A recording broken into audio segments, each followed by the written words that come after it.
Hi, it's Oplin Recruiting here, and in this video, I'll be teaching you how to never hire the wrong-fit clinician again. This simple yet effective resource we'll be exploring today will showcase the exact steps on how to ensure you never hire the wrong-fit clinician over at your practice again.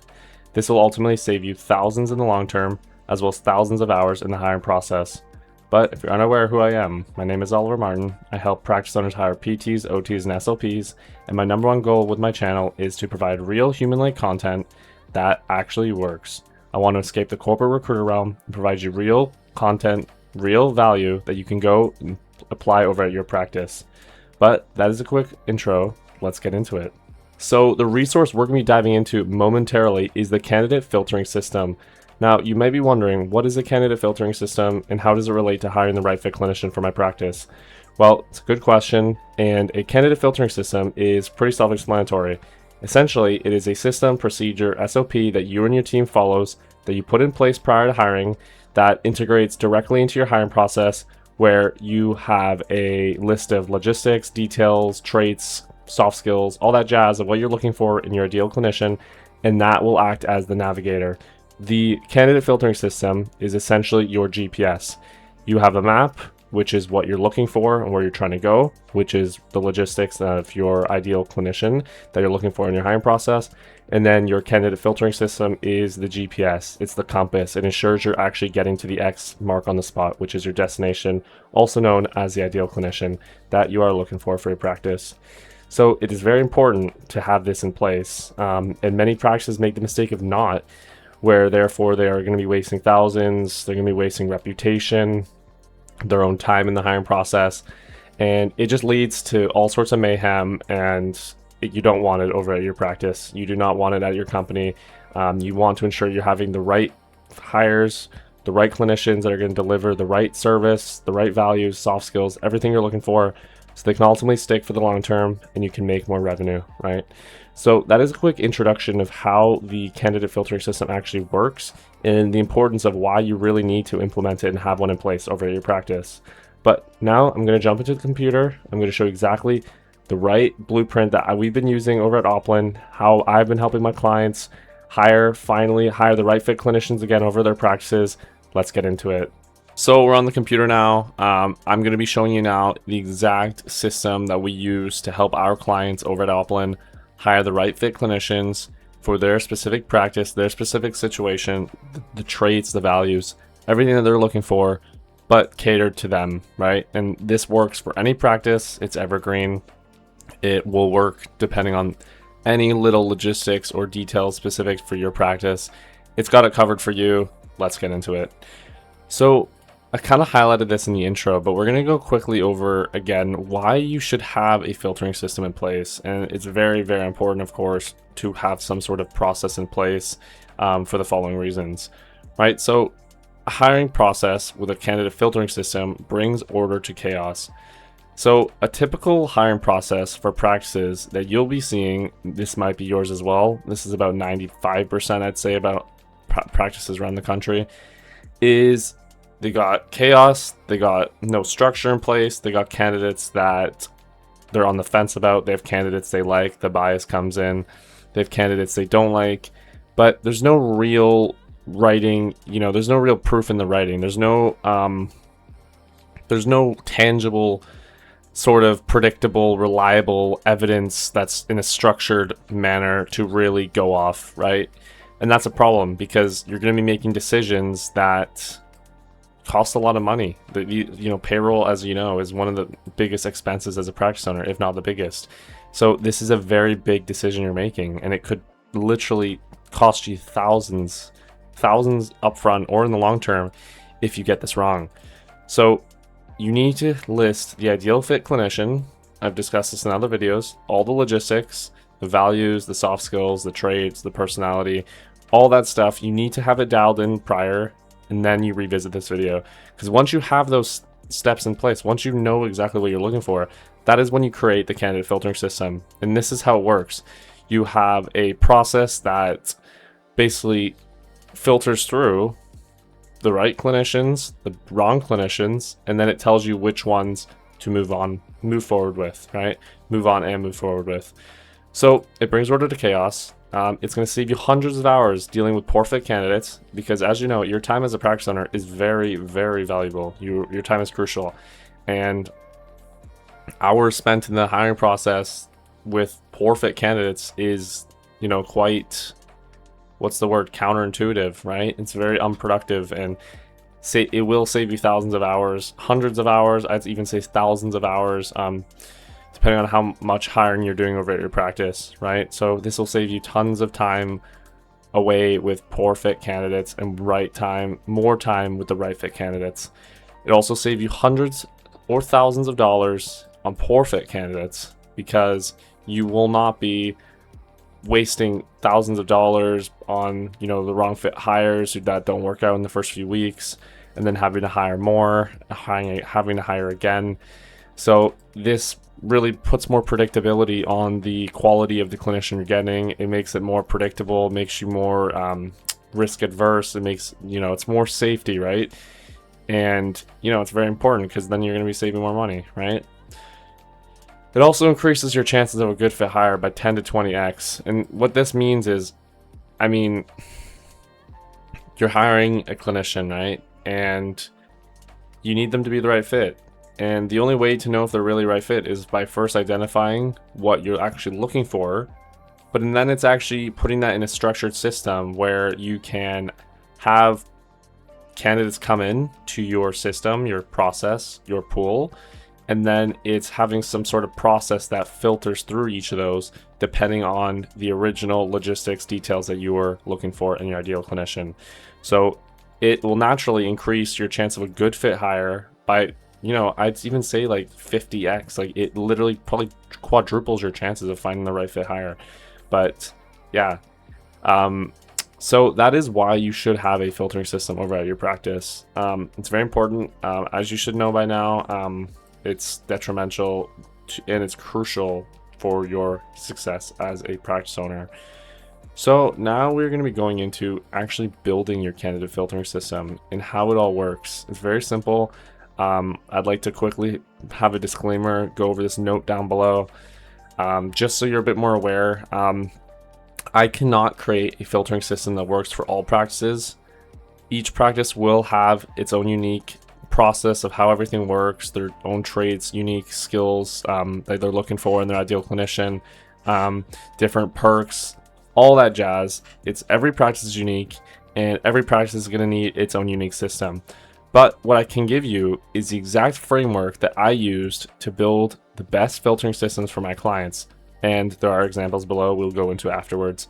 But this is the exact framework, the 5-step framework that I use to build the best filtering systems for the clients I hire for. And these are the steps in a nutshell. And it's very simple, and we're going to get into it. But I'd like to just quickly emphasize again, I cannot provide you the, blueprint script, so to say, for your practice, because every practice is unique. If I have one that's broad, it's not going to work, right? You need to be specific for your practice. That's why we use frameworks. And if you don't use a framework and you're following something broad, you're probably not following the right resource. So let's get into it. So step 1, determine all the non-negotiables that you need in your ideal clinician. So this is kind of what I discussed before. You need to identify what you're actually looking for first. And these are stuff like soft skills, traits, values, hard skills, clinical skills, I guess you could say, personality related stuff. It keeps on going, right? You can put in principles, you can put in, as we already said, values, and that kind of stuff, right? So this is very important. I'd say this is one, like the main, most important step in hiring in general, because how can you find someone without even knowing what you're looking for, right? It's like going into a grocery store and going through aisles without even knowing what you're going to buy. You have no list. You're going to end up leaving that grocery store with likely nothing, or the things you didn't even want in the first place, right? So step number 2, you're going to add them into boxes. So you're going to create a document or a spreadsheet, and you're going to have boxes in it. You can also do this on paper as well, depending on how your hiring process goes in that sense. So you're going to build boxes, right? Like a table. And in each box, you're going to number each of them according to their importance. So you're going to have certain things, right? You're going to have certain things that are really important to you. Like you might really want your clinician to be really good in communication. That's very important as a provider. So maybe this will be 3 points, and maybe let's say responsibility or transparency is worth 6 points, right?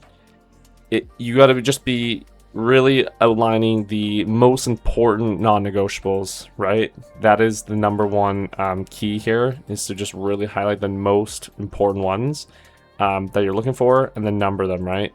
So as you can see, communication, for example, could be 3 points. Values, could a specific value to have could make it, let's say, 6 points. Now, step number 3 is we're going to ensure the numbers actually make sense, because you can't make it impossible to pass on, but you also don't want to make it too easy.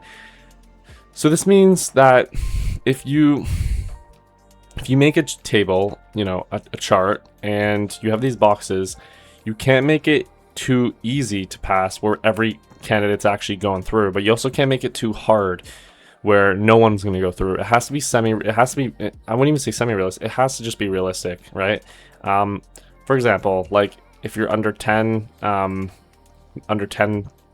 passes, let's say under 10 doesn't pass, and like let's say anywhere over 13 passes. So you gotta be really smart with these numbers. You can't just, let's say it's out of 15, but you can't just have them just get exactly 15 or exactly 20 and then that's it. But you also can't have them having like 12 and then going in, or 10, So for example here, like let's say anywhere from, I'll make up an example from my head, something like out of 14, anywhere from 12 to 14 or 12 to 14 probably would be okay, right? And then anywhere under you'd probably avoid, like stuff like that. You want to keep it realistic, right? So step number 4, you're going to do this for each stage of your hiring process. So each candidate needs to pass each filtering system. So this isn't just string to one specific part of your process. You need to be using this for your interview. You need to be using this for the screening process and your application process. You need to have one in place for everywhere in your process, so that your funnel, what each clinician candidate is going through, is actually passing each stage. So you're very confident, you're getting more and more confident that they actually are the right fit. And you do these with these systems here. So you build the predictability, the structures are in place, so you know that they are fulfilling the specific criteria that you're actually looking for, and moving on accordingly. So step number 5 is you're going to integrate the filtering systems in each stage of the hiring process, i.e. relevant questions, scenarios, multiple choice questions. So this is the fun part, and this is a part that you can really use your creativity and map out for your practice. So let's say you are doing this in your interview process. You should be doing it for all of them, but let's say for this specific stage you're mapping out what you're going to do for your interview. So you might be wondering, well, Oliver, how do I actually determine if the candidate is suitable from just a stage? Well, you do it through questions, and you gotta be really strategic with the questions you ask and how you're asking them, right? So multiple choice questions are really smart. Scenario-based questions are my favorite, actually. We use a lot of this over at Oplin. And relevant questions. So if you're in an interview, let's say, and you're looking for a candidate, it's very important for your practice that they value skills. They need to have strong soft skills, right? Let's say you really value that over your practice. Strong communication, soft skills. You can ask maybe you ask a multiple choice question. What would you do if a patient needed a check on their knee, right? Maybe they needed they had an evaluation and it was on their knee. And let's say they were talkative and needed you to maybe leave the room. I don't know. Maybe they had to do something quickly, or an urgent situation came up and you need to leave, or you need to temporarily, make your way out just for a minute. How would you handle the situation? Stuff like that, right? No yes or no questions. You need open-ended questions where they have to really think, so you can actually have, real validated criteria where you can confidently say, oh yeah, they do share this trait, or yeah, they do share this value. So this is where you come up with it, right? This is where you come up with smart ideas on how to integrate it in. but these are the main ones: questions, open-ended questions, multiple choice, and scenarios. Very, very important. So that is the 5 steps. Doesn't go much deeper than that. I think it's very simple. This can be as complicated as you want. It can be as simple as possible. As long as you have the main non-negotiables that you're actually looking for, they're all in place and it's accurate, you should be okay. Now, I'll quickly go into some of the best examples on how this actually works in practice. As I said, there's no right or wrong answer, as long as you have the right, non-negotiables in place for your practice that are important for your practice, outlined with accurate scoring numbers, so it is realistic and not too easy nor too hard. These are, as you can see, I pulled some from the interview process, the screening process. These are some that we've used for our clients, and as you can see, it has a total. So this would be 3.5 out of 5 or over, and each little stage will be valued depending on how important it is. And it's actually smart. Some of them, the bigger non-negotiables, we would actually just cut them out completely if they don't share them, right? Or we'd subtract some, or it would kind of just work like that, where if there are some in place that, they are good to have, but they're not like mandatory, then we would just keep them, but it would subtract one, right? So you can do that as well. It really just depends on the importance of what you're looking for, and then just really giving it a value from there. So that is what it really looks like. I hope that this was helpful. You can download this with the link in the description. You can have your own here, so you can follow this exact framework for your practice. I try to make it as simple as possible for you. You can also click here to make a copy for yourself. But this is pretty much it in a nutshell. I mean, these 5 steps here, these will teach you exactly how to do it for your practice, how to apply this over your practice, implement it in, so you can finally hire the right fit clinicians. So that's about it. There is a funnel down below. You don't have to click it. But I'm going to try and sell you something in the video on how to recruit for your practice. We hire PTs, OTs, and SLPs in 60 days, guaranteed. We handle the whole process on your behalf, so you can ultimately find and hire the right fit clinician, so you can have the revenue, the freedom, all that good stuff for your practice and yourself. We handle the whole process on your behalf, and we offer a 60-day free replacement guarantee as well, just to show you how confident we are that we can find you the right fit clinician. But that is a shameless plug out of the way. I hope you enjoyed this video. Thank you so much for watching. Please like, share, subscribe, all that good stuff. I will be back very soon, but I really hope you enjoyed this. Again, you can download this in the link below, and I will see you again. Have a good day. Thank you for watching. Bye.